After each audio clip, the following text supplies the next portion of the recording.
Hello, boys and girls. Today on Storybook, we will be reading one of my favorites by Chris Van Allsburg, titled The Sweetest Fig.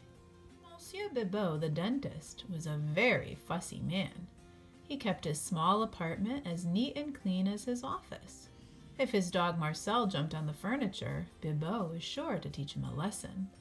Except on Bastille Day, the poor animal was not even allowed to bark. One morning, Bibot met an old woman waiting at his office door. She had a toothache and begged the dentist to help. "But you have no appointment," he told her. The woman moaned. Bibot looked at his watch. Perhaps there was time to make a few extra francs. He took her inside and looked in her mouth. "This tooth must come out," he said with a smile. When he was done, the dentist said, "I will give you some pills to kill the pain." The old woman was very grateful.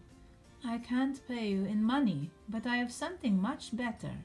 She took 2 figs from her pocket and handed them to Bibot. "Figs!" he said angrily. "These figs are very special," the woman whispered. "They can make all your dreams come true."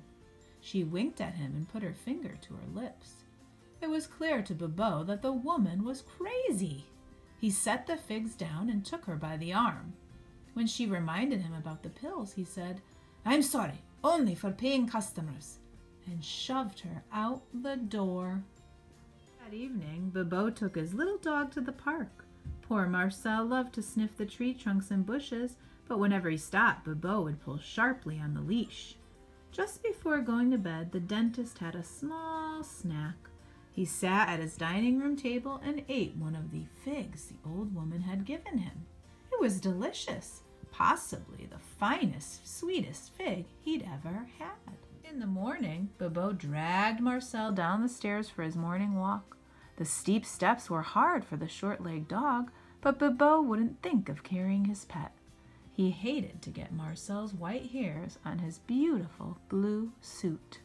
As he walked along the sidewalk, Bibot could not help noticing people looking at him. "They are admiring my suit," he thought. But when Bibot saw his reflection in the window of a cafe, he stopped in horror. He was dressed only in his underwear. The dentist turned and ran into an alley. "Sacre bleu," he thought. "What has happened to my clothes?" Then he remembered the dream he'd had last night. In his dream, he'd stood in front of that very cafe, dressed in his underwear.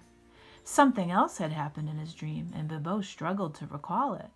Marcel, looking out from the shadows of the alley, began to bark.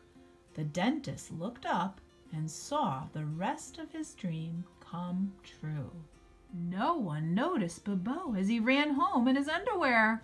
All the eyes of Paris were fixed on the Eiffel Tower, which slowly drooped over as if it were made of soft rubber. Bibot understood now that the old woman with the figs had told him the truth. He would not waste the second fig. Over the next few weeks, as reconstruction of the Eiffel Tower began, the dentist read dozens of books on hypnotism. Each night before he went to sleep, he gazed into a mirror and whispered over and over, "Bibot is the richest man on earth. Bibot is the richest man on earth." Soon, in his dreams, that's exactly what he was. As he slept, the dentist saw himself steering his speedboat, flying his airplane, and living in luxury on the Riviera. Night after night, it was the same. One evening, Bibot took the second fig from the cupboard. It would not last forever. "Tonight," he thought, "is the night." He put the ripe fruit on a dish and set it on his table. Tomorrow, he would wake up the richest man in the world. He looked down at Marcel and smiled. The little dog would not be coming along. In his dreams, Bibot had Great Danes.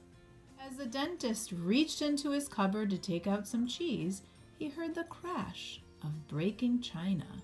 He turned to see Marcel standing on a chair with his front paws on the table, chewing the last of the fig. Bibo was furious. He chased the dog around the apartment. When Marcel ran beneath the bed, Bibo yelled at him, "Tomorrow I'll teach you a lesson you'll never forget." Then the dentist, angry and heartbroken, went to sleep. When he woke up the next morning, Bibo was confused. He was not in his bed. He was beneath it. Suddenly, a face appeared in front of him. His own face. "Time for your walk," it said. "Come to Marcel."